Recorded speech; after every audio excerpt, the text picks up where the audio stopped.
Lebih jelas yang mana? Satunya dicoba dulu. Di media. Yang ini apa yang tes satu. Tayyib. Apa yang ini? Ya, ini lebih santai.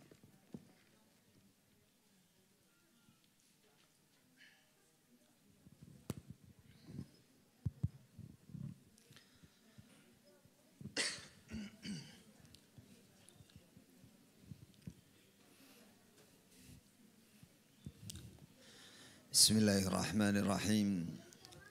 Assalamualaikum warahmatullahi wabarakatuh.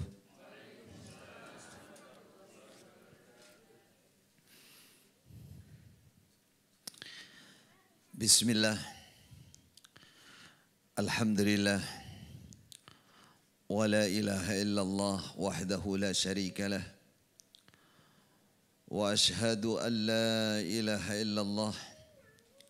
وأشهد أن نبينا محمدا عبده ورسوله وصفيه وخليله بلغ الرسالة وأدى الأمانة ونصح الأمة وجاهد في سبيل الله حق جهاده صلى الله عليه وبارك وسلم عليه وعلى آله وصحبه ومن سار على نهجه ومواله. Bapak Ibu, saudara kaum muslimin rahimani wa rahimakumullah. Ini acara keluarga. Lebih santai daripada yang selesai subuh tadi. Anggaplah ini bincang-bincang santai. Tapi tidak boleh ngantuk ya. Kita berkumpul insya Allah tujuannya tetap ikhlas lillah karena Allah. Bahwa segala lini kehidupan kita baik secara personal, keluarga, maupun bermasyarakat telah diatur di dalam syariat agama kita. Maka acara pagi ini judulnya adalah Manajemen Rumah Tangga Rasulullah Sallallahu Alaihi Wasallam. Liputan yang akan kita bahas terkait problem maupun jalan keluarnya. Alhamdulillah, kehidupan orang iman pada dasarnya kondisi apapun yang menimpa dia akan baik jika mengerti solusi syar'iyahnya. Rasulullah sallallahu alaihi wasallam bersabda, "Ajaban li amril mu'min." Sungguh perkaranya, kondisinya orang iman itu mengherankan. Mengherankan artinya menyenangkan. Amruhu kulluhu khair. Segala perkara, segala keadaan orang iman itu mesti berujung kebaikan. Apa yang Rasulullah sallallahu alaihi wasallam contohkan? In asabahu, jika menimpa kepada mukmin sesuatu ma yasurruhu hamidallah atau kama qala Rasulullah. Kalau dia tertimpa kesenangan, dia senang, kondisi senang, dia bersyukur kepada Allah. Fakana khairan lahu, maka bersyukur itu kebaikan bagi dia. Tafadhalu, monggo. Pinara. Maka itu menjadi kebaikan bagi dia. Wa in asabahu syarrun. Kalau orang iman tertimpa sesuatu yang tidak menyenangkan, ma yakrahuhu sabara ala dhalik. Dia bersabar, orang iman. Fakana khairan lahu. Maka kesabaran baik bagi dia. Hidup ini antara senang dan susah, begitu ya. Tidak keluar dari itu. Adakah yang umpama keluar, ya rodok senang, rodok susah. Sekali senang, sekali susah. Pokoknya hidup antara senang dan susah. Bagi orang iman, semuanya mendatangkan kebaikan. Ketika dia senang, dia bersyukur kepada Allah. Bagaimana bersyukurnya? Dia ingat kepada Allah. Bahwa apa yang dia dapatkan itu adalah nikmat, ridha, inayah, rahmat dari Allah Subhanahu wa taala. Alhamdulillah. Lalu ditampakkan dengan semangat berzikir, ingat dan semangat beribadah kepada Allah. Sebagaimana Rasulullah sallallahu alaihi wasallam ketika beliau ditanya, kenapa beribadah terus, kok enggak berhenti? Rasulullah hidupnya beribadah sampai kakinya bengkak. Sama ya dengan kita, apalagi yang sudah sepuh ini sering kaki bengkak. Karena beribadah insya Allah. Beribadah sabar soalnya sakit asam urat. Nah, ya, sabar itu ibadah. Rasulullah karena berdiri malam. Nabi Daud alaihissalam setelah oleh Allah dikasih cobaan. Salah satu cobaannya Nabi Daud adalah cobaan kebaikan, cobaan harta, cobaan wanita, cobaan kekuasaan. Di antaranya diceritakan beliau melihat belalang yang terbang terbuat dari emas, belalang emas. Beliau kejar tuh sampai di kali, sampai di sungai. Kata Allah, ya Daud, hei Daud, untuk apa kamu kejar belalang? Engkau hartamu itu loh sudah istrimu 1000. Ada yang di sini istrinya 1000. Keinginannya begitu ya. Tapi besok di surga tidak ada, di dunia tidak akan pernah tercapai itu. Hai Daud, kerajaan sudah megah ada di depan mata kamu. Megah ini cara Jawa apa? Makrong. Di depan mata, kamu seorang penguasa, kamu seorang panglima. Masa cuman belalang kamu kejar? Belalang kecil kamu kejar. Apa yang kamu mau? Apakah kamu gila dengan dunia? Apa kata Nabi Daud? Ya Rabbi, la ughni an rahmatik. Saya tidak pernah merasa cukup dari rahmat engkau ya Allah. Rahmat apa maknanya? Kasih sayang engkau. Jadi Nabi Daud menilai apa yang beliau dapatkan, harta, kekuasaan, semua ada pada beliau. Itu adalah apa? Rahmat dari Allah. Ini karena belas kasih Allah. Jadi tidak ada kesombongan. Jadi bukan ngejar belalang itu bukan karena ini kalau dapat satu nanti anaknya, istrinya belalang ini ikut semua, kena bisa dijual ini. Gak ada pikiran begitu. Jadi dia hanya heran, beliau heran dan mensyukuri betapa rahmat Allah itu luas. Ada sesuatu yang menunjukkan keajaiban. Yang dipikir oleh beliau rahmatnya Allah. Paring dari Allah. Melihat kekayaannya, kekuasaannya seperti itu.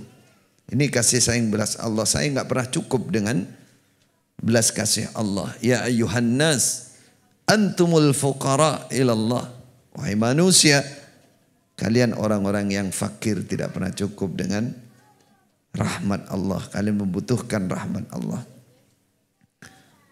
Rasulullah menyatakan hattal bahaim, sampai hewan-hewan itu mendapatkan rahmat Allah. Sampai harimau tidak memakan, bahkan tidak menginjak anaknya. Itu bagian dari rahmat Allah Subhanahu wa taala. Alhamdulillah, apapun yang kita rasakan dalam kehidupan ini, yang penting kita berada di dalam keimanan, di dalam Islam, di atas kitab dan sunnah, kokoh sungguh mengikuti kitab dan sunnah, dan selalu berada dalam keimanan. Itu nikmat utama, itulah pembawa kebaikan. Walaupun kondisi kita bisa berbeda, bisa naik turun, fluktuatif. Ada kalanya kita sedang cukup, ada kalanya kita sedang kurang. Semuanya tidak mempengaruhi kondisi dan keadaan kita untuk continue istiqamah, bersyukur dan beribadah kepada Allah Subhanahu wa taala.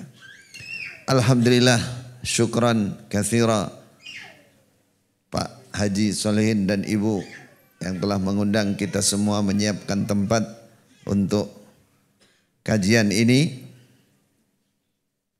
Kajian ini saya katakan tadi, kita duduk bicara tentang rumah tangga.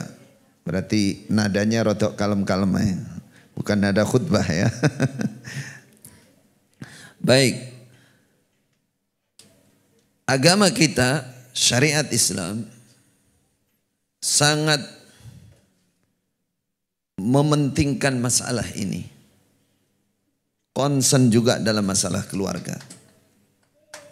Makanya dalam Al-Quran ada namanya surah An-Nisa. Apa maksudnya? Surat di mana di sana disebutkan tentang hak-hak wanita, hak istri. Bagaimana memperlakukan istri. Rumah tangga tentu yang akan kita bicarakan yang pokok adalah bagaimana namanya muasyarah az-zauj waz-zaujah. Berinteraksi antara suami dan istri. Hak-hak suami dan istri. Rasulullah sallallahu alaihi wasallam sayyidul anbiya wal mursalin. Bukan hanya sayyidu waladi Adam beliau. Sayyid, orang termulia di antara manusia, bahkan di antara para nabi dan utusan Allah. Beliau sudah dinyatakan oleh Allah di dalam Al-Quran, laqad kana lakum fi Rasulillah uswatun hasanah. Sungguh, laqad kana, semacam sumpah. La, itu namanya lam taukid. Sungguh. Qad litahqiq, namanya sungguh juga maknanya. Sungguh, sungguh. Cara Jawa apa? Tenan, tenan. Tenanan. Sungguh. Rasulullah Muhammad itu dalam diri beliau ada keteladanan. Qudwah, uswah, contoh suri tauladan hasanah yang baik. Ketika Allah menyatakan demikian, maksudnya apa? Di belakangnya disebutkan liman kana yarjullah wal yawmal akhir wa dzakarallaha katsira. Untuk orang-orang yang berharap bertemu Allah, berhasil ketika nanti bertemu Allah. Man kana wal yawmal akhir, dan berhasil di hari akhir. Yarjullah wal yawmal akhir. Wa dzakarallaha katsira, dan orang iman yang saleh yang selalu ingat kepada Allah. Sungguh qudwah, teladan, keteladanan Rasulullah akan bermanfaat bagi dia. Bagi dia. Yang kita ambil di sini, qudwah, contoh dari Rasulullah itu bukan hanya sekedar ibadah yang mahdoh, ibadah yang khalisah seperti sholat, puasa, zakat, tidak hanya itu.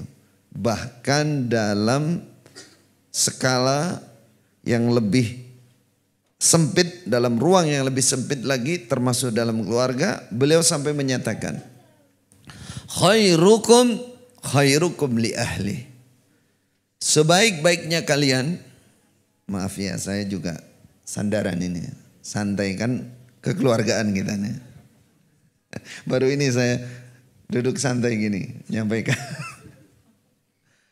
Kalau di Arab sana khairukum li ahli. Sebaik-baiknya kalian para laki-laki, para bapak, para suami, khairukum li ahli, yang paling baik kepada keluarganya, kepada istrinya. Kalau keluarga bicara istri, anak, itu dalam keluarga. Khairukum li ahli. Wa ana khairukum li ahli, kata Rasulullah. Menyatakan beliau, akulah yang paling baik terhadap keluarga. Akulah contoh yang terbaik kepada keluarga. Subhanallah. Beliau bukan orang yang sombong. Beliau bukan orang yang pamer. Beliau hanya ingin mengingatkan kita, kalau ingin menjadi yang terbaik di dalam keluarga, baik suami, istri, orang tua, anak, tirulah Rasulullah. Ikuti sunnah Rasulullah. Itu sudah merupakan makhraj, apa bahasanya? Yang ditulis apa? Solving. Itu solusi. Itu adalah way out, jalan keluar masyakil yang terjadi dalam keluarga. Rasulullah, sunnahnya ada pada Rasulullah. Kita tinggal menirukan, mendengarkan, berusaha, bersabar, menetapi kokoh di atas sunnah beliau di dalam menjalani kekeluargaan. Baik, mungkin kita bicara secara umum problem keluarga. Lalu kita lihat bagaimana sunnah beliau. Sunnah beliau sebagai jalan keluar, solvingnya memang sunnah beliau.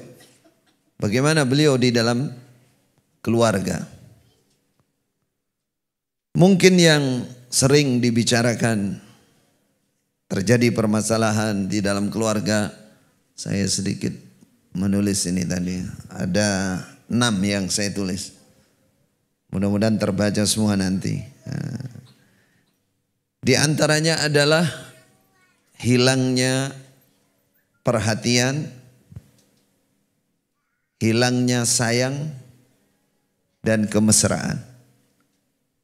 Itu satu poin pertama, nanti kita bahas. Kalau perlu dialog dulu nanti, curhat-curhatan. Yang kedua, faktor ekonomi yang membuat keluarga ada masalah. Yang ketiga, poligami. Cara Jawa niku napa? Wayo, poligami. Yang keempat, tidak bertanggung jawab. Apakah suami, apakah istri.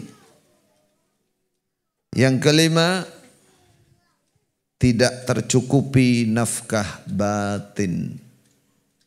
Jadi masalah ini dalam keluarga. Mafhum nafkah batin? Cah cili-cili nggak ngerti nafkah batin. Sesuatu yang dirahasiakan, bitonah katanya Islam jamaah, bitonah dirahasiakan. Yang keenam,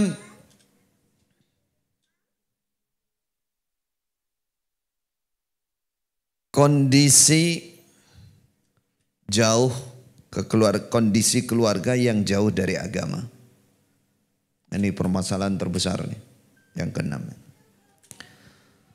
Saudaraku yang dirahmati oleh Allah, semoga kita semua selalu dalam ridha Allah. Yang pertama, kekeluargaan itu kehilangan perhatian, sayang, kemesraan. Ini perlu kita bahas. Bagaimana Islam kita, agama kita ini, setiap ada syariat itu mesti ada maqasidnya. Ada maksud dan tujuan dari syariat ini. Syariat pernikahan itu ada hikmah, ada maqasidnya. Ada maksud dan tujuannya. Sesuatu yang disyariatkan dalam agama kita pasti tujuannya baik. Baik untuk kita. Dunia sampai akhirat. Dunia sampai akhirat. Itu sudah pasti. Wa ma ja'ala 'alaikum fid dini min haraj. Allah tidak menjadikan agama ini menyempitkan kehidupan kalian, tidak.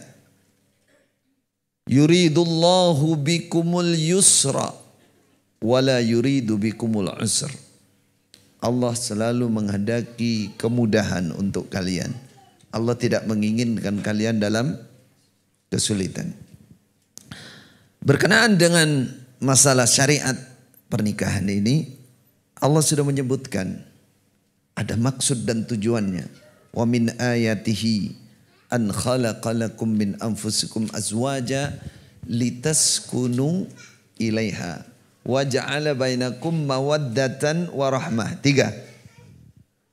Termasuk ayat Allah, kalian dijodohkan, dikasih jodoh, dipersatukan antara seorang laki-laki dan wanita menjadi sebuah rumah tangga.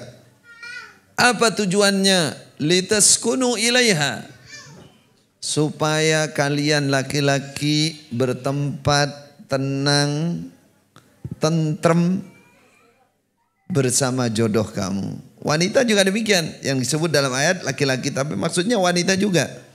Supaya dengan kekeluargaan itu kamu mendapatkan sakinah, mawaddah, warahmah. Ini sudah hafal kita ini.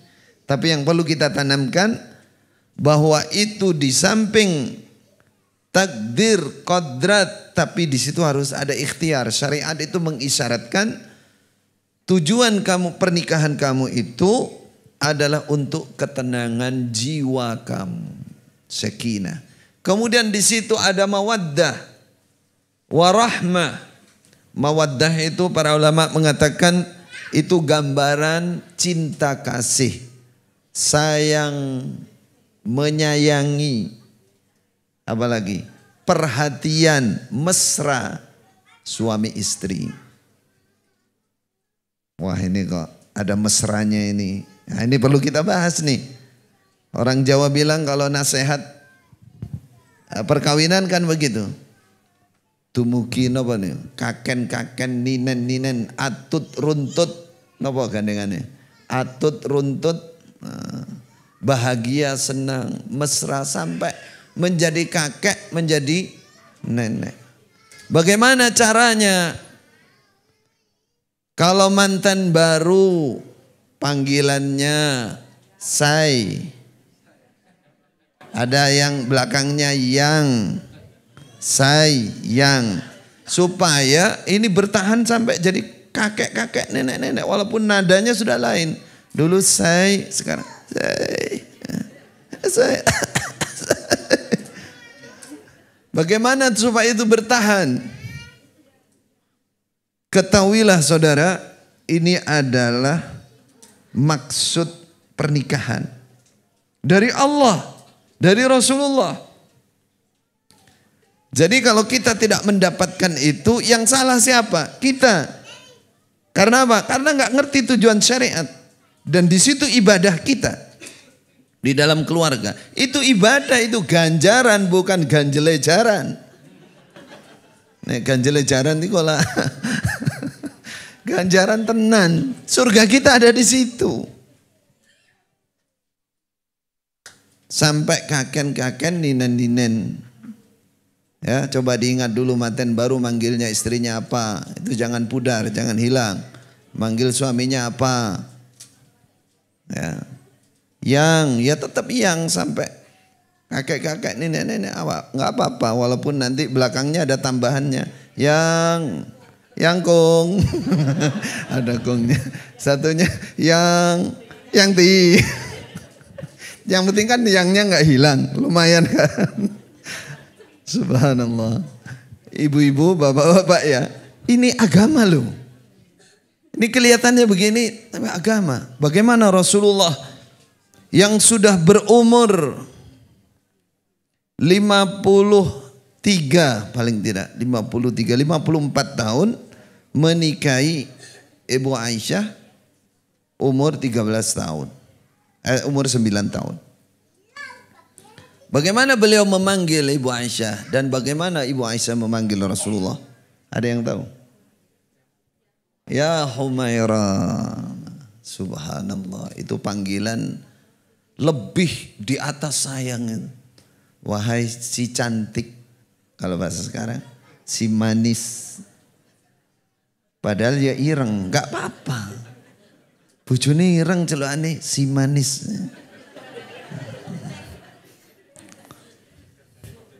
Karena tiap hari ngasih teh manis. Si manis gak apa-apa.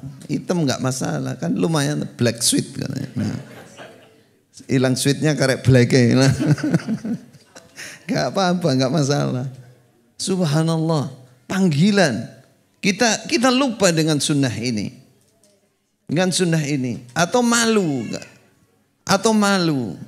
Karena dari awal sudah nggak begitu, ya sudah. Kalau memang malu ya sudah, panggilannya biasanya apa, yang penting dirasa bahwa itu adalah sunnah Nabi. Dan panggilan bernada perhatian, sayang, itu sunnah Nabi, itu pahala.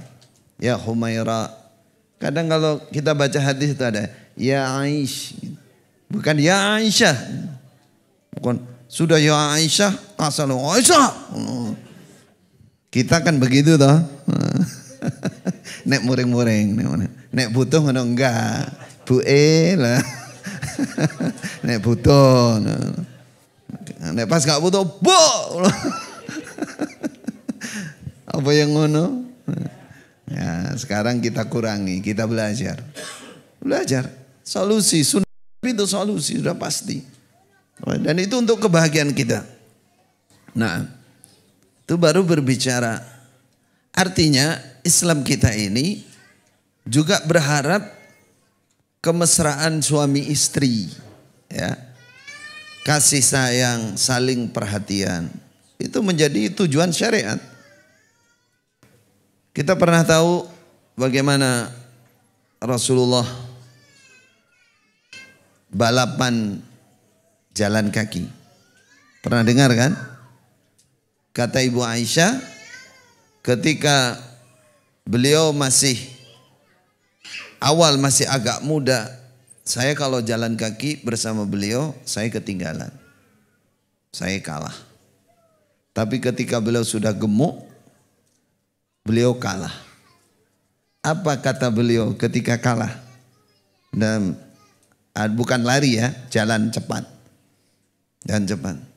Kata Rasulullah sambil senyum, Aisyah, ini kekalahan saya ini adalah kemenangan yang lalu. Jadi kamu dan saya ini draw sekarang, nggak usah sombong-sombongan, nggak perlu. Artinya saya ini bayarannya yang dulu. Nah, kamu menang sekarang, tapi dulu saya kan menang. Artinya kita lihat bagaimana Rasulullah memberikan contoh. Kalau sekarang mungkin jalan bersama, ngaten nggih? Nate mboten gumul, olahraga, muter. Saya hari Minggu kadang-kadang di situ sama istri. Tapi pakai masker, saya khawatir ketahuan Islam jamaah. Soalnya di mana-mana kalau ketahuan saya itu, saya difoto, disuting, terus nanti dibikin, diviralkan di dalam. Ketika saya pas kusut gitu, pas kusut itu pas, kalau ketahuan pas gitu nanti mereka kasih judul, ikilah deblek saiki lah. Tapi kalau saya naik mobil yang pas, nggak disuting sama mereka. So, naik Alphard saya, dia nggak nyuting. Di syutingnya nanti kalau pas kemarin tuh saya perjalanan di Jakarta, kata istri saya, pas saya wudhu. Jadi ada musola kecil, saya wudhu di situ, tinggi gini, terus pergi lari. Ya nanti dia bilang, loh, wes deblek iki uripe lah, ngono kuwi. Kok kesana lagi nih, curhat lah. Jalan-jalan bersama istri, gandengan, pegang tangan. Ingat dulu masa manten baru. Walaupun sudah kakek nenek, ya ingat masa lalu. Kenangan masa indah. Boleh begitu, boleh menyanyi, boleh. Yang penting menambah rasa cinta dan isinya tidak melawan qadar Allah, tidak yang bohong-bohong enggak. Kemesraan ini janganlah cepat berlalu. Itulah nyanyiannya siapa itu? Saya lupa nadanya itu, nggak bisa nirukan. Boleh begitu. Angsal. Rasulullah juga begitu kok. Rasulullah itu kalau sore istri beliau banyak. Dia datangi istrinya satu persatu, datang berpelukan, dicium, terus duduk cerita. Ketika menjelang tidur bahkan malam, sepertiga malam bahkan sekalipun, itu hadis-hadis sahih menceritakan. Ibu Aisyah sebelum tidur bercerita dengan Rasulullah. Cerita tentang Ummu Zar'in dan Abu Zar'in. Kemesraannya Ummu Zar'in dan Abu Zar'in dalam Sahih Bukhari. Aisyah bercerita Ummu Zar'in itu, Abu Zar'in itu diceritakan hal-hal kebahagiaan rumah tangga. Seorang yang punya kekayaan, dia perhatiannya terhadap istrinya begini. Kalau istrinya begini, ceritakan panjang ceritanya. Tapi intinya itu cerita kemesraan suami istri. Apa kata Rasulullah? Kamu dan aku seperti Abu Zar'in dan Ummu Zar'in. Rasulullah seperti itu. Ada bercerita apa sehingga mengingatkan, menguatkan rasa sayangnya terhadap suami istri. Itulah Islam, saudara. Islam tidak mengajarkan hilangnya perhatian, hilangnya rasa sayang, hilangnya kemesraan. Tidak ada dalam Islam. Itu bukan ajaran Islam, bukan sunnah Rasulullah Sallallahu Alaihi Wasallam. Berarti intinya apa? Kita harus cari solusinya, solusi syar'inya. Sampai diceritakan dalam Sahih Bukhari itu, Rasulullah, kata Ibu Aisyah, beliau sholat karena sudah agak sepuh, duduk kalau sudah tersisa 30-40 ayat dalam sholat malam, 30 ayat, 40 ayat itu sisa. Dikatakan sisa sedikit, 30-40 ayat. Kalau kita 2 ayat itu inti. Qul huwallahu ahad, Allah samad. Ini 30 ayat, 40 ayat sisa, baru beliau berdiri. Kemudian ruku, sujud, begitu juga di rakaat kedua panjang gitu. Terus kalau sudah lama sholat, nadhara fa in kuntu yaqba tahaddasa ma'i. Subhanallah. Beliau lihat saya, kalau saya bangun, tahaddasa ma'i, muhadatsa. Beliau duduk cerita-cerita, ngomong-ngomongan dengan saya. Sepertiga malam. Bagian dari Allah juga, ibadah kepada Allah, tapi tidak juga membiarkan istri. Ini. Nanti ibu-ibu nuntut seperti ini, padahal sebelumnya belum pernah. Nah, gak apa-apa, yang penting bangun malam dulu, zikir ya, zikir dulu. Wa in kuntu naimatan ittaja'a. Kalau saya dilihat kok tidur, lalu beliau juga tidur. Itu dalam Sahih Bukhari. Banyak hadis-hadis seperti ini yang kita tinggalkan, tidak kita cermati. Kemudian ini bicara bab kemesraan, cari solusinya supaya manusia itu kan memang bosan. Bosan apalagi tiap hari bersama. Nah, dengan kebosanan itu sehingga hilang perhatian, hilang kemesraannya. Melihat orang lain atau wanita lain, ini bagi laki-laki, kayaknya bisa mesra dengan wanita lain. Yang wanita lain mungkin membayangkan ada keluarga, ada laki-laki yang bersama istri mesra. Kapan saya bisa seperti itu? Padahal syariat kita banyak sekali solusi yang diberikan dari kehidupan Rasulullah sallallahu alaihi wasallam. Beliau bepergian bahkan perang sekalipun mengajak istrinya. Karena istrinya lebih dari satu, sampai caranya biar berangkat itu diundi. Kalau cuma satu ya nggak usah diundi, ya diajak terus. Satu ada undian bareng. Paling tidak kan ngikuti sunnah Nabi. Sunnah undiannya roh. Sampai seperti itu. Sampai dalam perjalanan perang pun beliau mengajak istrinya. Kalau sekarang bisa kita ambil apa ya? Kalau pergi kita nggak ada apa-apa ya diajak istrinya. Apalagi bertamasya, jalan-jalan. Boleh. Yang penting bertamasyanya bukan untuk kemaksiatan, bukan untuk menjauhkan diri dari Allah Subhanahu wa taala. Boleh. Di mobil zikir, diajak berzikir, tahlilan. Berzikir masing-masing. Di mobil murajaah, yang punya hafalan murajaah dengan istrinya suruh nyemak misalkan, dan lain-lain. Jalan, Rasulullah juga jalan, istrinya perjalanan jauh juga diajak istri beliau, bahkan diundi itu tadi. Jadi hal-hal yang seperti ini kalau kita lihat ujungnya di mana? Ujungnya perhatian dan kemesraan rumah tangga jangan sampai hilang. Kalau mau lebih dalam lagi, kadang-kadang kemesraan, rasa sayang itu hilang karena ini, lisan. Kenapa Ibu Aisyah oleh Rasulullah dikatakan, ini para ulama membahas, dikatakan beliau Aisyah itu dibandingkan wanita lain seperti makanan sarid, bubur sarid. Bubur sarid dibandingkan makanan yang kasar yang lain. Bubur sarid itu waktu itu makanan yang paling lembut, paling enak, paling nikmat. Karena terbuat dari roti, kemudian ada kejunya dan seterusnya. Kenapa demikian? Para ulama membahas karena lemah lembutnya, hormatnya, rayuan mautnya.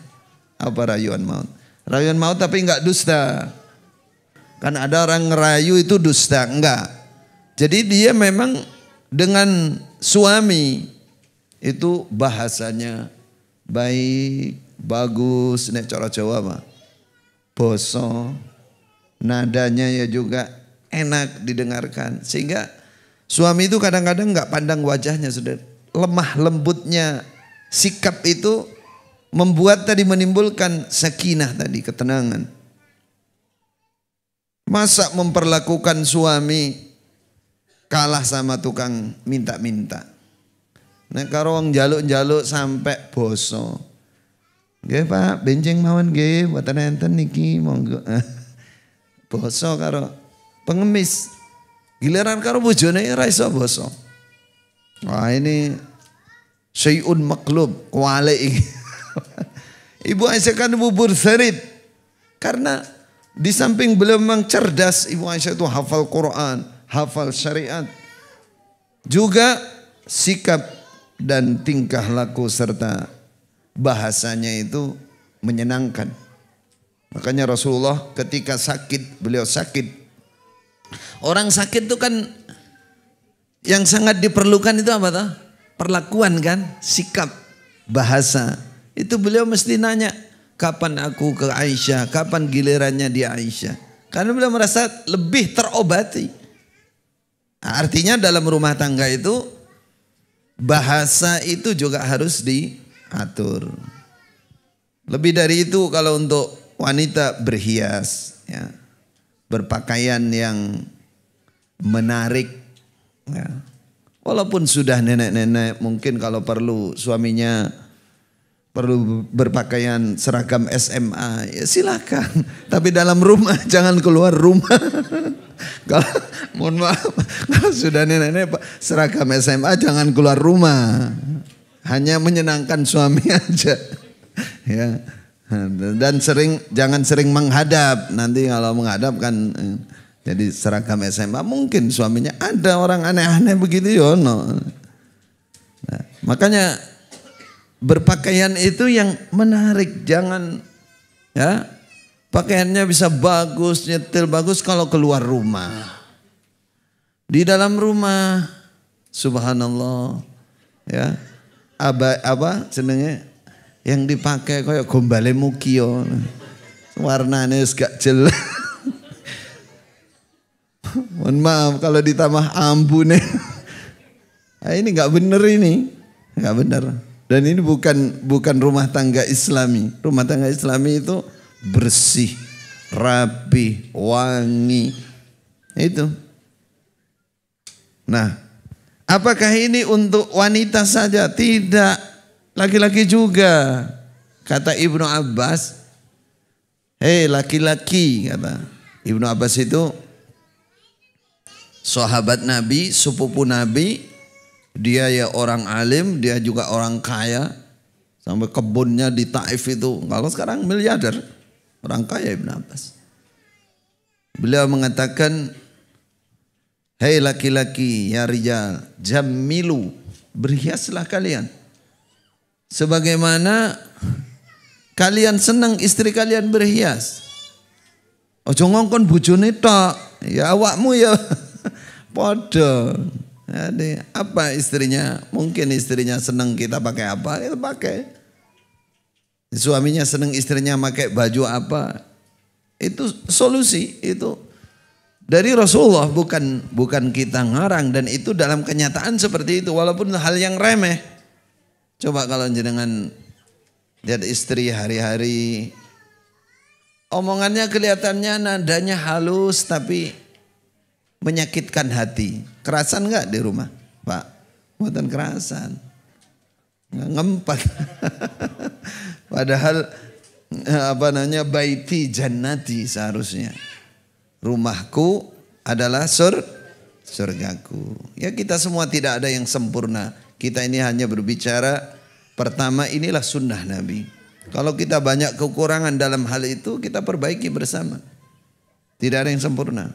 Pelan-pelan diperbaiki. Nah itu.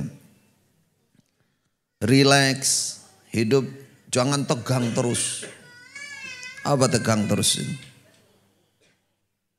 Rumah tangga tegang terus, suami yang panik, istri susah. Itu tidak ada relaxnya, ada santainya.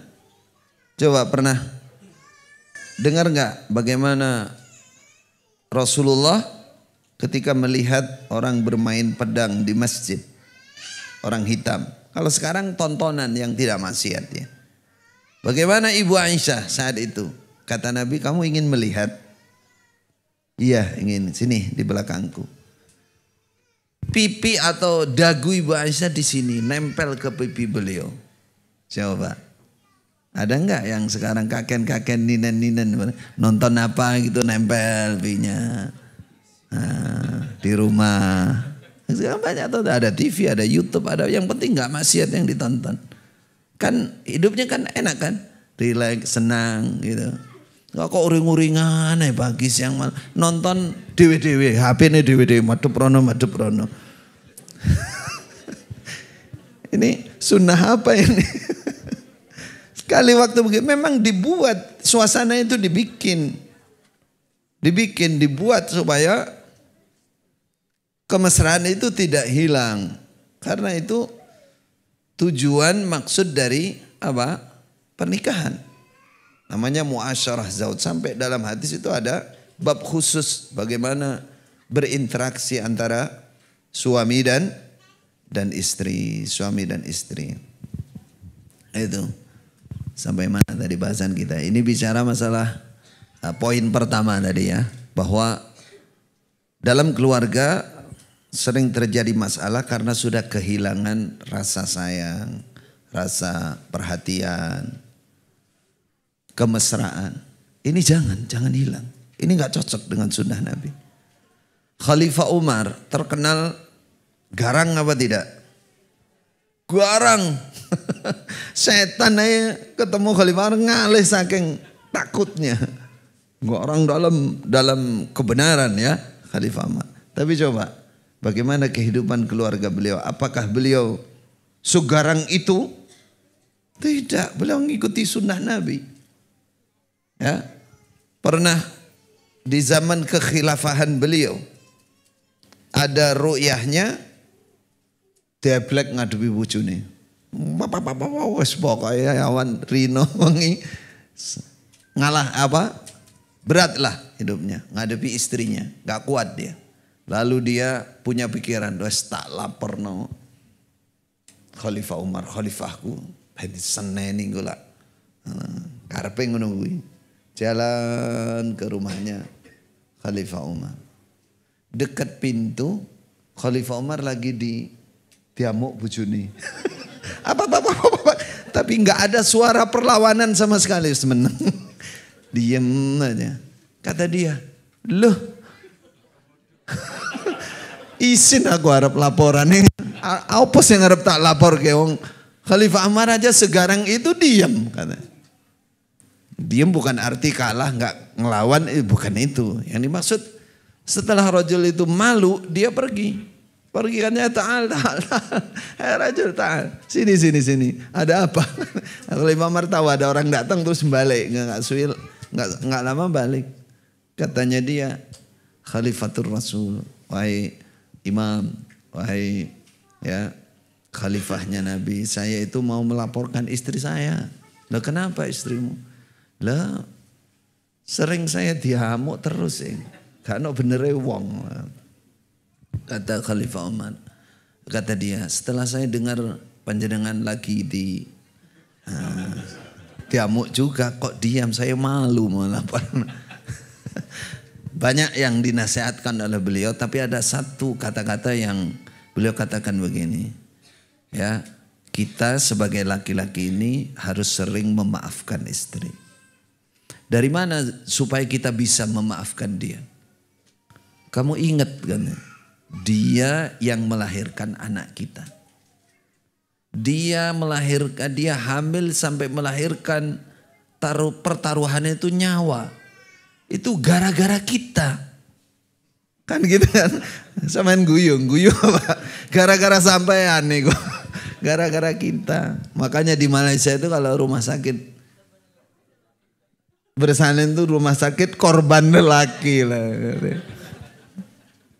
Gara-gara wong lanang lah. Itu diingat itu.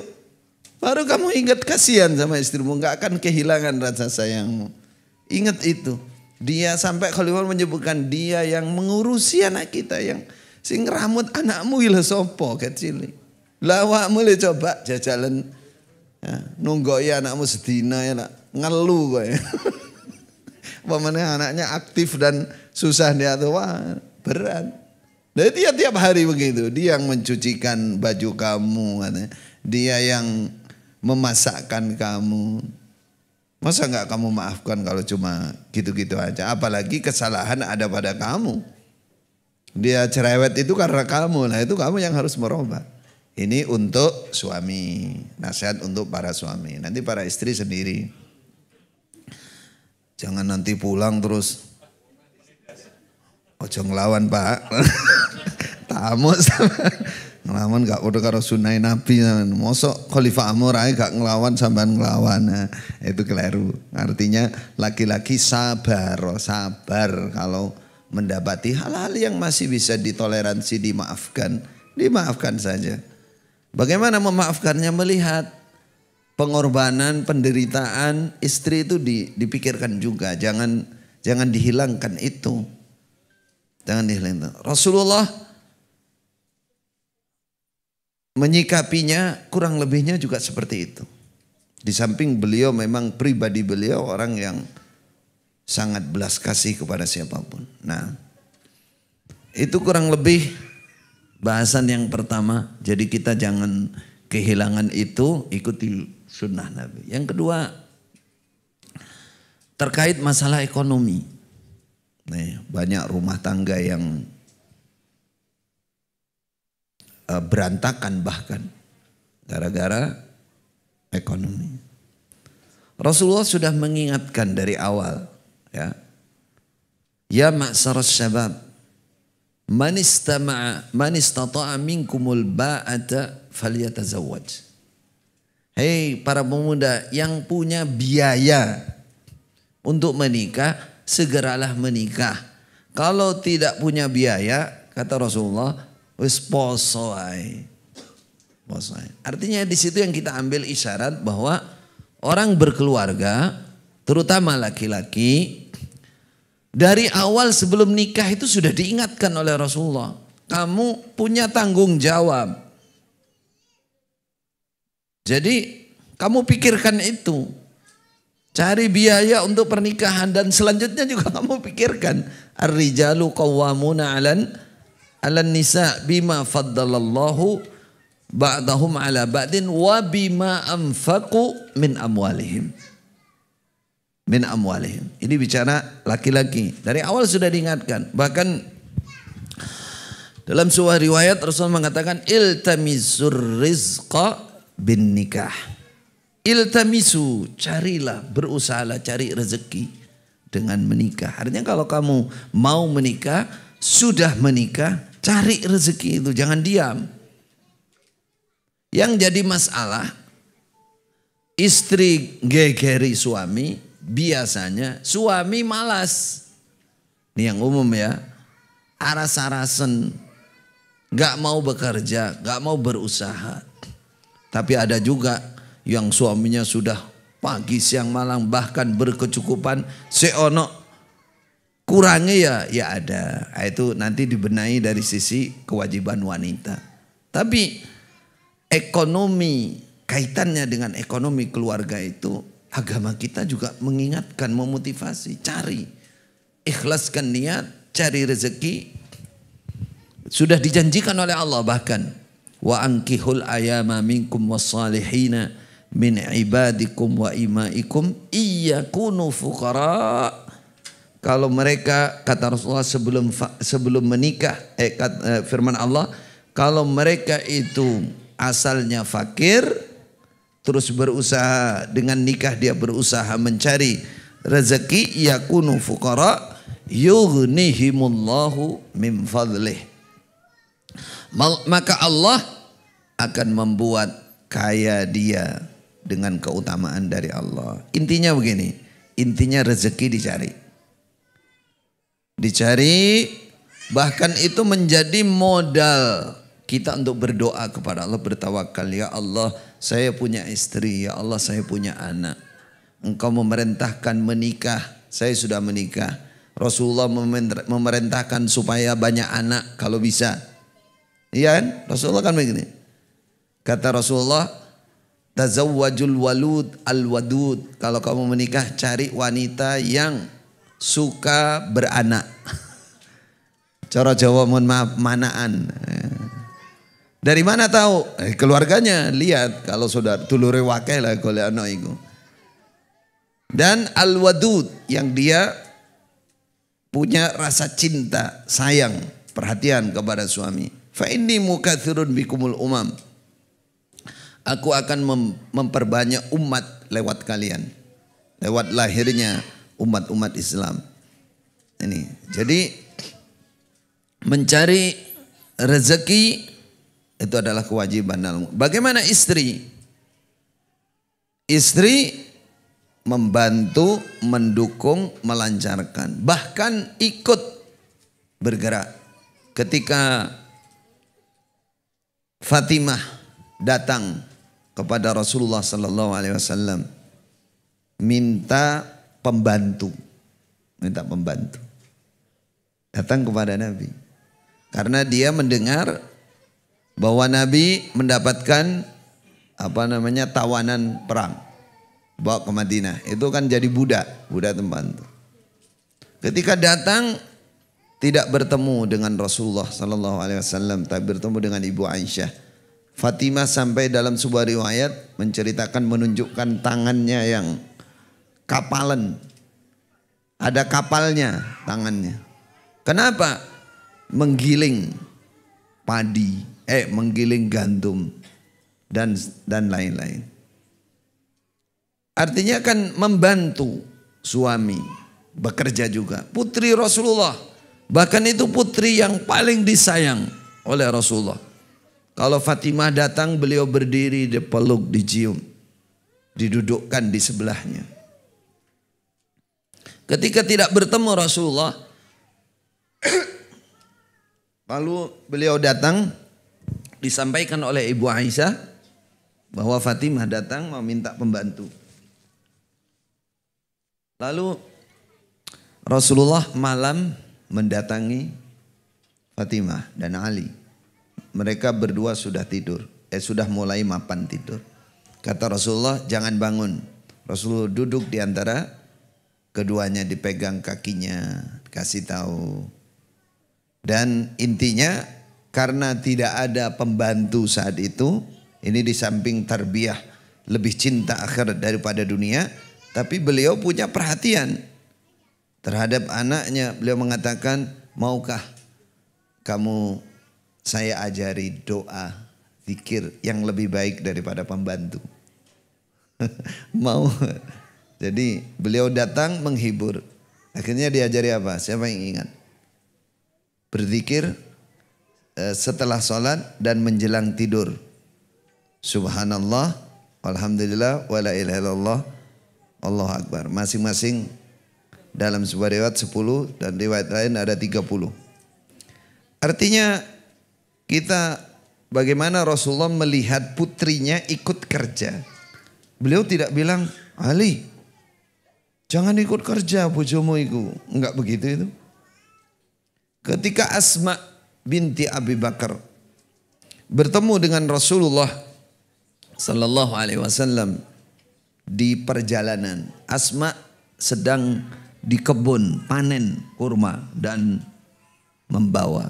Terus Rasulullah berhenti memuatkan Asma, membonceng Asma di belakangnya dalam sebagian riwayat, membantu. Dan Rasul tidak mengatakan, walah perempuan kok ke kebun, tidak.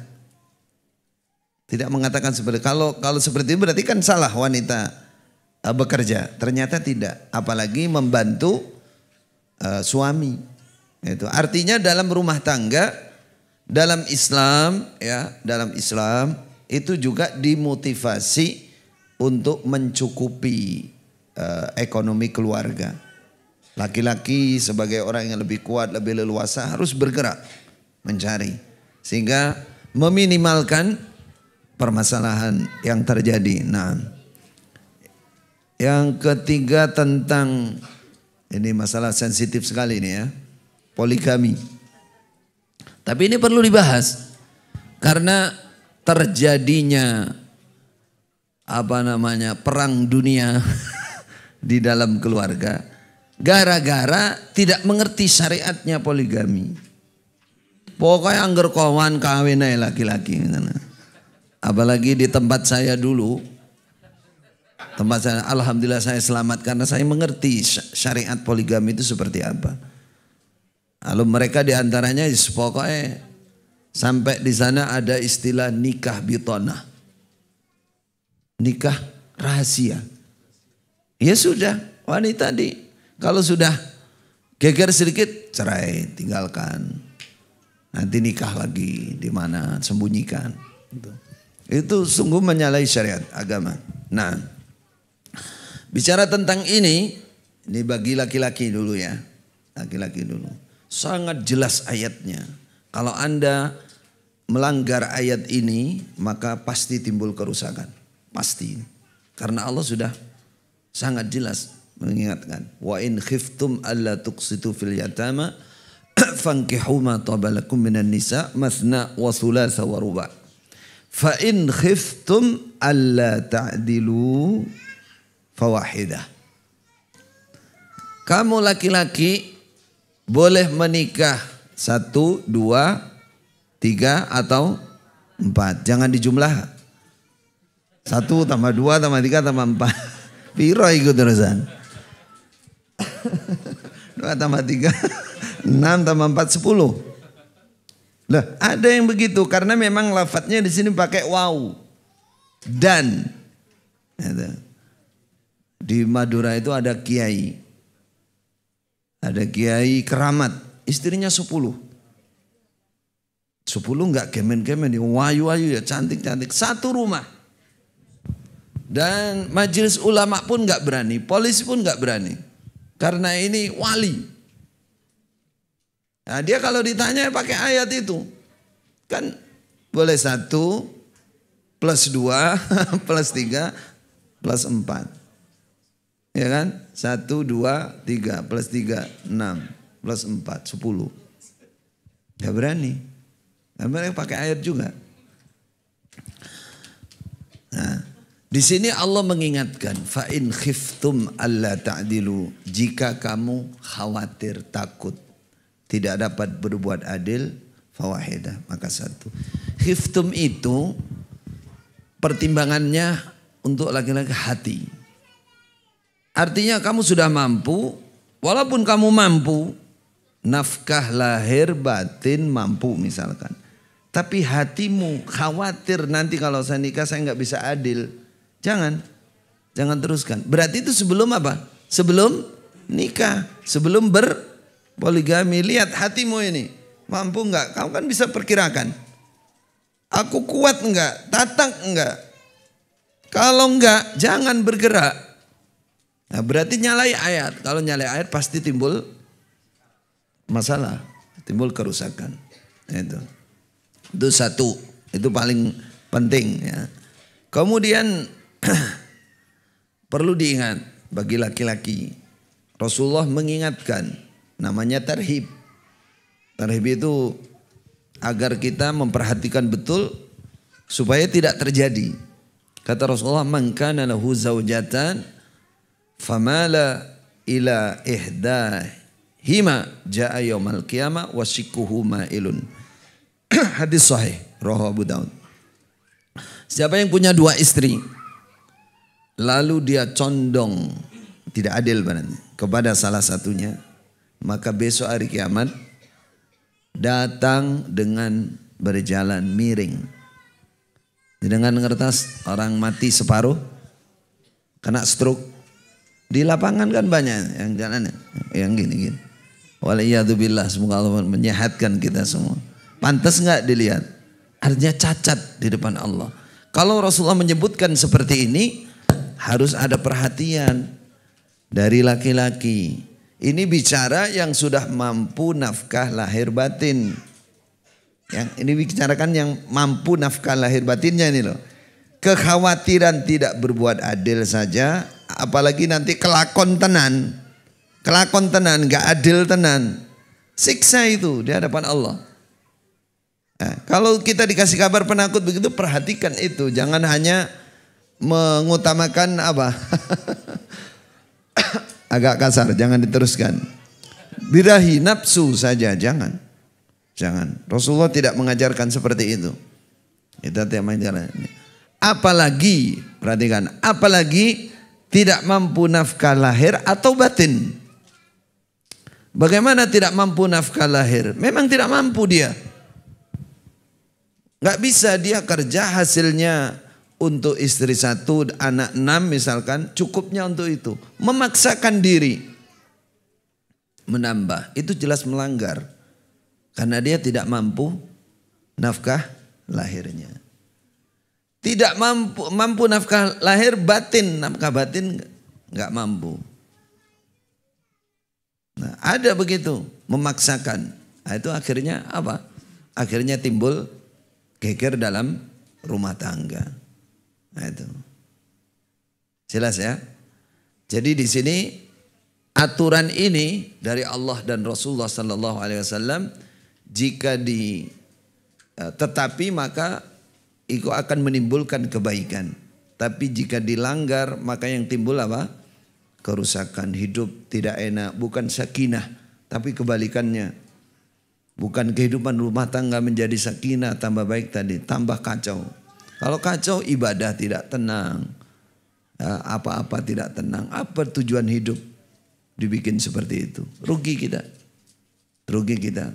Padahal pasangan sehidup semati itu ketika suami istri itu soleh solehah.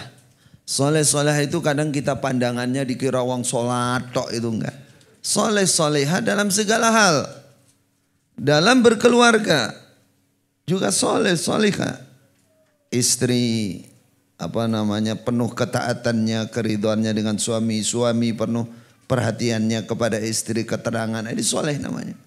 Malaikat berdoa, Rabbana wa adkhilhum jannati adnin allati wa'adtahum wa man salaha min abaihim wa azwajihim wa dzurriyyatihim. Ya Allah, kata malaikat, masukkan orang iman yang soleh-soleh ini bersama bapak-bapak mereka, istri-istri mereka. Istri yang di dunia ini. Jadi kalau berbicara pasangan sehidup semati, maka dijaga keutuhan rumah tangga, kesolehan rumah tangga harus dijaga. Harus dijaga. Itu.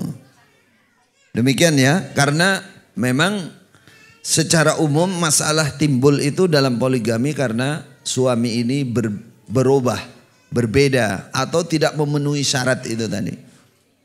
Tidak memenuhi syarat. Memenuhi syarat semua tapi setelah nambah istri bukan malah tambah perhatian tapi tambah menjauh. Keadilannya tidak ada. Rasulullah adil, sangat adil beliau. Jadi kalau ingin berpoligami tirukan syarat-syaratnya dilengkapi lalu sanggup menirukan sunnah Rasulullah. Apa contohnya sunnah Rasulullah? Banyak memaafkan istri, tetap menyayangi istri. Bahkan supaya diingat Rasulullah, pertanyaan begini, kenapa tidak mempoligami siapa? Istri pertama. Sayyidah Khadijah. Ini yang secara guyonan kadang-kadang digunakan dalil oleh sebagian wanita agar suaminya terbatasi. Perhatikan kenapa Rasulullah, ini bacaan hikmah dari para ulama ya, tidak berpoligami pada saat beliau bersama Ibu Khadijah. Jawabannya karena Ibu Khadijah itu lengkap. Yang ada pada dia yang didambakan oleh seorang suami itu ada pada Ibu Khadijah. Semuanya ada. Walaupun berbeda umur. Coba kadang fisik dan umur itu tidak mempengaruhi. Tapi apa yang membuat suami itu tenang, senang. Itu ada pada Ibu Khadijah semua. Bisa menghibur, bisa menjaga.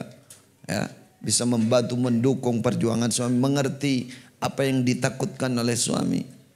Beliau baru dapat wahyu pertama apa yang dilakukan. Coba itu sebagian kisahnya. Ya. Zammiluni, zammiluni, selimuti aku, aku takut.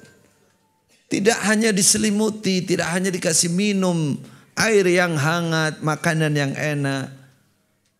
Ibu Khadijah mengeluarkan kata-kata yang membuat bangkitnya semangat Rasulullah sallallahu alaihi wasallam. Apa kata Ibu Khadijah? Wallahi, wallahi demi Allah, engkau orang baik, engkau yang ahli silaturahim, engkau orang yang jujur. Tidak mungkin Allah menyanyiakan Anda, tidak mungkin.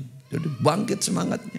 Padahal sebelumnya Rasulullah sudah agak kecil hati. Bahkan sebagian riwayat karena lama nggak turun wahyu, beliau naik gunung mau menjatuhkan diri. Saking beratnya tugas ini. Siapa yang menghibur, menguatkan? Ibu Khadijah. Ada pada beliau semua. Sehingga tidak ada pikirannya untuk nambah-nambah istri. Itu sebagian hikmahnya ulama menyatakan seperti itu. Jadi saudaraku, masalah hal ini bagi yang di dalam kehidupan keluarga jangan dianggap remeh. Ini masalah besar dalam keluarga yang berujung tanggung jawab di sisi Allah nanti. Bagaimana Rasul menggambarkan laki-laki besok datangnya nyeret meja. Itu kan hina maksudnya. Sangat hina laki-laki yang berpoligami tapi dia tidak menetapi kewajibannya. Tidak menetapi kewajibannya. Ini. Kemudian yang keempat sedikit lagi. Ini sudah jam berapa? 9:30 ya. Hilangnya tanggung jawab. Ini yang banyak menyebabkan kehidupan keluarga itu menjadi kacau. Hilangnya tanggung jawab. Laki-laki bertanggung jawab penuh, istri juga punya tanggung jawab dalam keluarga. Makanya dalam sebuah riwayat Rasulullah mengatakan, kullukum ra'in wa kullukum mas'ulun an ra'iyati. Setiap kalian itu adalah pengembala, peramut. Maka akan ditanya di sisi Allah tentang gembalaan kalian, ramutan kalian. Dikatakan diperinci imam, penguasa. Kemudian Rasulullah mengatakan warrajulu ra'in fi ahli wa huwa mas'ulun an ra'iyati. Seorang suami, seorang bapak, dia adalah peramut keluarganya. Dia akan ditanya. Akan ditanya, dimintai pertanggungjawaban oleh Allah di hadapan Allah tentang keluarganya. Istrimu seperti apa, anakmu seperti apa, kamu perlakukan bagaimana istrimu, kamu perlakukan bagaimana anakmu, kamu didik seperti apa, kamu ajak bagaimana, ditanyakan. Artinya ditanyakan itu ketika terjadi pelanggaran dalam istri, banyak kemaksiatan atau terjadi bahkan secara khusus geger-geger di keluarga. Ada apa? Kenapa? Sebabnya apa?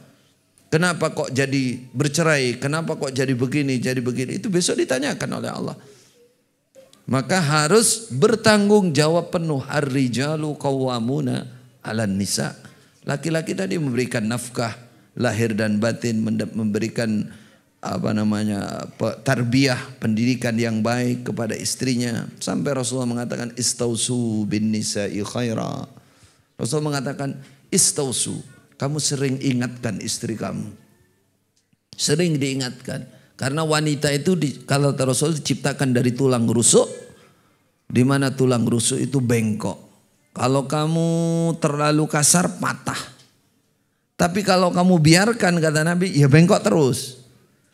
Rasulullah sampai menyebutkan alasannya dan menyebutkan solusinya, solvingnya. Kamu ingatkan terus istri kamu. Nah, itu contoh, itu laki-laki. Jadi tidak hanya nafkah lahir batin tapi juga pendidikannya dan akhlak serta tabiatnya. Begitu juga istri. Katakan wal mar'atu ra'iyatun fi baiti zawjiha wa mas'ulatun an ra'iyatihi. Seorang istri besok juga akan dimintai pertanggungjawaban oleh Allah bagaimana perlakuan terhadap tanggung jawab dia di dalam keluarga. Kepada suami seperti apa, ya, penghormatannya, ta'zimnya, ketaatannya, mencari ridhonya. Wanita itu surganya ada di ujung ridho suami atau tidak.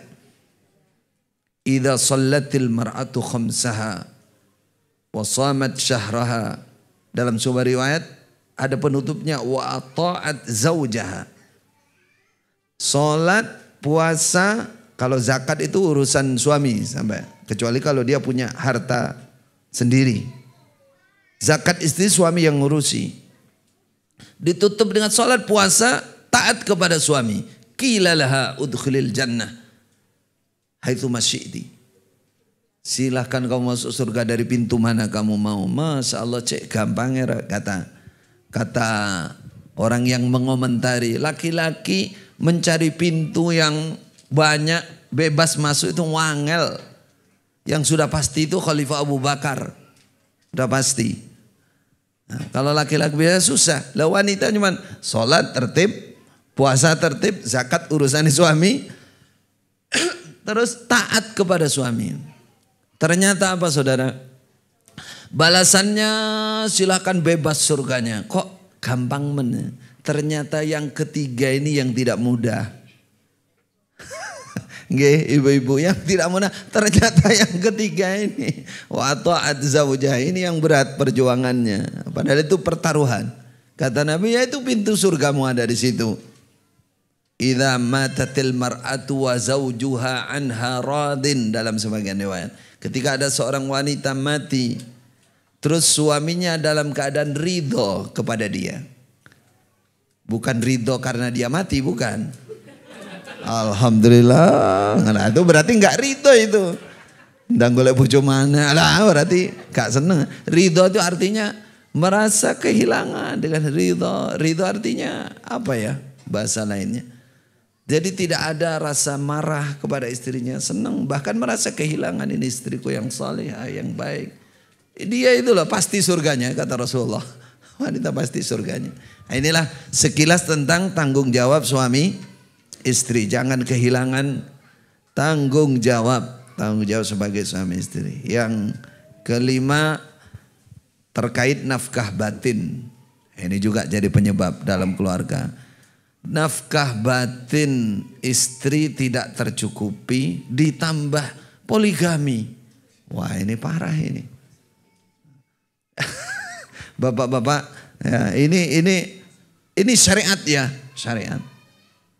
Rasulullah sampai mengatur, sampai menyebutkan bahasa yang kalau kita dengarkan itu kayak enggak pantas. Bahkan ayat Al-Quran masalah ini disebutkan. Siapa yang ingat? Nisa'ukum harsul lakum. Ya. Fa'tu harthakum anna syi'tum. Quran membicarakan nafkah batin wanita. Istrimu itu ibarat sawah. Kamu. Silahkan kamu mau menanam dari arah mana. Dalam hadis disebutkan mudabbirat, muqabbilat, mustalqiyat, dibahas. Padahal ini kalau bicara porno banget. Tapi dibahas di Quran. Di Quran agak halus bahasanya, di hadis sunnah sangat boleh dari depan, boleh dari belakang. Paham tuh maksudnya? Mudabbirat, muqabbilat, mustalqiyat. Subhanallah, mustalqiyat angel bahasanya. Tapi kalau nggak dijelaskan nanti nggak jelas, jengking. Dibahas di hadis. Dibahas dalam sunnah. Berarti penting apa buatan? Penting. Jangan sampai tidak dibahas. Karena ini juga menjadi penyebab hilangnya apa? Keharmonisan rumah tangga. Rasulullah kenapa senang minum madu? Coba ulama bagaimana menilainya? Kenapa Rasulullah senang? Di samping beliau fisiknya kuat dalam masalah ini. Tapi beliau senang minum madu. Apa kata sekarang? Kalau madu asli, madu murni, apa manfaatnya? Susu kuda liar. Kalau di Mekah itu dulu yang laris itu ada apa itu kadal Mesir. Ada apa lagi namanya laris ini. Apa kadal Jahannam apa biasa. Masya Allah sampai kadal Jahannam. Hajar Jahannam kadalnya. Hajar Jahannam. Subhanallah. Apakah Rasulullah tidak mensunahkan? Mensunahkan ini. Bahkan sampai dibahas dalam hadis, puaskan istrimu, jangan kamu cabut sebelum dia merasa puas. Juga. Seperti itulah dibahas. Berarti ini penting untuk dibahas. Sampai ada sunnah, kalau kamu mau ronde kedua, ada ronde pertama, ronde kedua, tarung berarti. Gulat. Subhanallah. Kalau kamu mau nambah lagi, apa kata Rasulullah? Bersihkan dan berwudu. Apa hikmahnya kata para ulama? Kalau bersih, berwudu itu menambah semangat baru. Menambah semangat baru. Bersih dan wudu. Makanya para ulama itu merasakan bagaimana dengan jamu kuat. Obat kuat yang tidak berbahaya tapi ya. Wah itu para ulama kata itu syariat. Kamu minum, Nabi minum madu terus. Apa makannya Nabi? Daging kambing muda. Kalau ada. Nah, sulit nyarinya. Nah, itu syariat, itu ditempuh. Itu ditempuh. Makanya hal ini tidak boleh diremehkan. Terutama yang oleh Allah mendapatkan cobaan dalam masalah ini, ya berusaha. Cari. Jangan pengobatan alternatif, bahaya. Nanti pakai jin lagi. Yang refleksi, yang lain-lainnya tambah jamu dicari. Gak usah malu. Walaupun gak boleh ketahuan anaknya, gak boleh ketahuan. Ya, berdua aja cari berusaha. Bagaimana caranya. Karena ini bagian dari apa namanya dibicarakan dalam syariat. Coba pernah ingat nggak hadis Nabi dari Ummu Salamah atau dari Ibu Aisyah? Ketika Nabi masuk, kemudian saya pergi dari pelukan Nabi, dari selimut. Apa kata Rasulullah? Ana fisti, kamu head toh? Iya Nabi, saya head. Kata Nabi, nggak apa-apa, head itu kan tidak ada pada daerah lain, hanya daerah itu saja. Ini roto halus ini. Kamu rapatkan daerah itu, Nabi habis itu terus berjumpa suami istri. Dia menunjukkan pentingnya masalah ini gitu loh, masalah keluarga. Jangan dalam-dalam ini yang muda-muda. Isyaratnya kan sudah paham tak? Sudah paham. Maksudnya jangan diremehkan, jangan tidaknya. Walaupun sudah sepuh. Kan ada filosofinya di Jawa sepuh itu. Sepuh itu kan sesepane ampuh. maaf. Artinya walaupun Nabi dulu sunnahnya beliau sudah tua, tapi masalah ini juga apa yang dilakukan oleh beliau berarti itu sunnah. Apalagi disemangati, ditarghib, dimotivasi. Nabi senang minum madu ya. Pernah dengar nggak kewajiban istri taat kepada suami walaupun dia mengajak walau alat tanur di dapur? Ada yang walau ala kotabin, walaupun di atas sekeduk kendaraan, istri wajib taat. Itu apa maksudnya sih? Kalau kita artikan sekarang, itu menjadi salah satu syariat dalam berkeluarga. Memang itu yang dicari. Kemudian bikinlah suasana yang tidak, oh Pak, monggo Pak, yang sebelum, yang tidak membosankan. Pernah dengar Rasulullah mandi dengan istri? Pernah. Apa maksudnya begitu itu? Ada maksudnya, syariat itu ada maksudnya. Supaya tentang hal itu, nafkah batin itu lancar. Tidak terganggu. Kadang kalau di tempat tapi jangan tempat yang kotor lah ya. Kotor. Jangan tempat-tempat yang didatangi setan, jangan. Tapi kalau memang itu diperlukan, kita jalan. Kadang kan mungkin orang yang agak modern perlu hotel, perlu tempat lain, perlu ke villa, nggak apa-apa. Boleh kalau memang tujuannya untuk membahagiakan rumah tangga. Sunnah Nabi. Nah itu.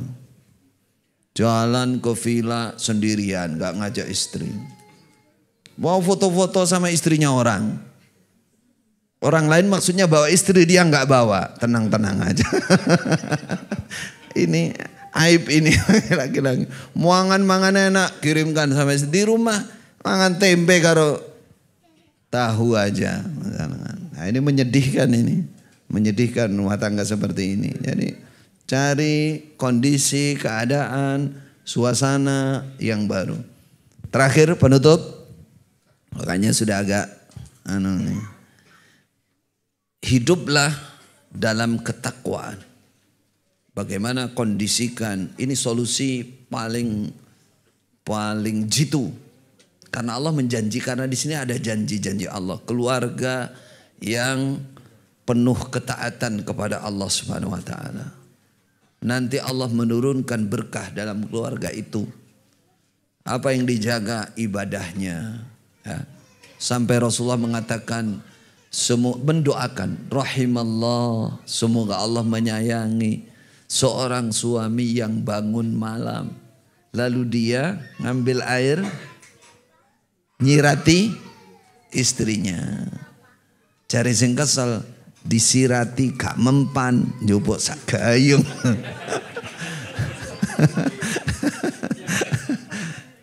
Artinya itu hanya gambaran saja, yang dimaksud membangunkan istri mesra. Ayo bangun deh, menghadap Allah, berdoa kepada Allah. ayo zikir kepada Allah, ayo sholat malam. Saya imamnya, kamu makmumnya. Misalkan. Jadi mesra, senang tapi dalam ketakwaan. Dalam ketakwaan. Itu sunnah Rasulullah. Ya, sunnah Rasulullah. Jadi perhatikan masalah ini karena ini juga menjadi penentu kebahagiaan rumah tangga. Penentu kebahagiaan rumah tangga dan menjauhkan rumah tangga itu kan salah satu yang menjadi target iblis. Iblis itu punya target khusus. Tahapan dia untuk merusak anak Adam diantaranya fokusnya di keluarga. Kalau iblis itu meletakkan kerajaannya di air. Dalam hadis sahih sebutkan di air. Kemudian dia ngirim pasukan tiap hari. Kalau sudah datang lapor saya bisa begini, bisa menyesatkan ini, masih biasa-biasa saja. Kalau sudah lapor bisa memisahkan antara suami istri baru wah top kamu, naik pangkat, dudukkan di sebelahnya. Berarti kan apa? Kerusakan gegernya rumah tangga itu menjadi bagian dari tujuan iblis. Jadi tujuan iblis. Maka melawannya dengan ketakwaan tadi. Ibu Aisyah, istri Rasulullah, Ummu Habibah. Coba Ummu Habibah. Ini maksudnya sebagai gambaran.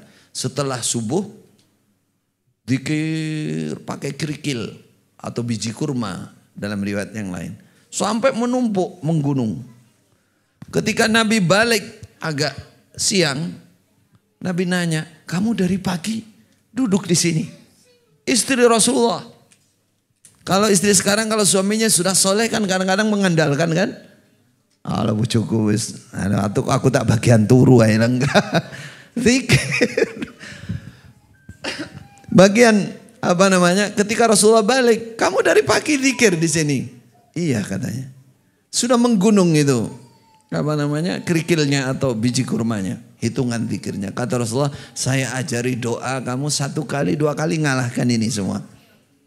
Katakan subhanallah adada arsy wa ridha nafsi adada kalimati dan seterusnya. Subhanallah setimbang seberat arsy-Nya Allah, sebanyak makhluknya Allah, sebanyak diajari. Kamu sekali 2 kali udah ngalahkan ini semua. Diajari zikir, diajarkan oleh Nabi. Ketika Nabi masuk masjid ada tali. Ada tali tiang dengan tiang, ditanya, tali apa ini? Tali apa ini? Semua sahabat takut. Talinya. Talinya salah satu istri Nabi. Lah kok ada tali di sini? Kalau sholat malam sudah nggak kuat, sekedar pegangan tali. Berdirinya lama. Karena lama. Istri Nabi. Bagaimana istri-istri kita? Ya harus niru istri Nabi dong kalau bisa. Nah, kata Nabi disalahkan, lepas tali itu. Allah itu tidak memerintahkan yang tidak mampu dan Allah tidak bosan kecuali kalian bosan. Lakukan ibadah semampunya. Kalau nggak mampu berdiri, duduk. Kalau nggak mampu duduk, tidur aja. Nggak ada, saya belum menemui tidur salat kecuali yang sakit ya. Mampu duduk terus tiduran ya bablas sampai subuh. Harus itu sholat. Ya. Artinya bagaimana Rasulullah mengajarkan ketakwaan beribadah. Suatu saat di bulan Ramadan Rasulullah masuk masjid, lihat kemah. Kemarinnya satu, ini kok wakeh ini kemah di masjid. Kemahnya siapa iki? Ternyata apa? Istri-istri beliau. Kata beliau, wes aku gak itikaf aku. Gak jadi itikaf Nabi. Ditunda, dibayar syawalnya. Nah, artinya ingin memberikan isyarat ibadah ya ibadah. Tapi yang sunnah jangan sampai memberatkan menjadi masalah di masjid. Itu intinya begitu. Tapi intinya adalah istri Rasulullah ahli ibadah. Takwaan bersama Nabi. Ibu Aisyah sholat duha. Kata ponakannya Urwah, saya bertamu. Beliau tuh berdiri baca 1 ayat. Inna kunna qablu fi ahlina musfiqin Famanallahu alaina wa waqana adzabas samum. Apa? Dulu itu cerita ucapan ahli surga. Bahwa ahli surga itu teringat masa lalu. Ketika aku di dunia bersama keluargaku, aku dalam keadaan bertakwa kepada Allah. Takut kepada Allah. Nah, lalu Allah memberikan anugerah surga bagiku. Dan menjauhkan aku dari siksa neraka. Ibu Aisyah baca itu diulang-ulang menangis. Sholat duha itu bukan sholat malam. Kata ponakannya Urwah, karena lama aku kesel ngenteni, tak tinggal yang pasar. Tinggal pasar, belanja secukupnya, ya dapat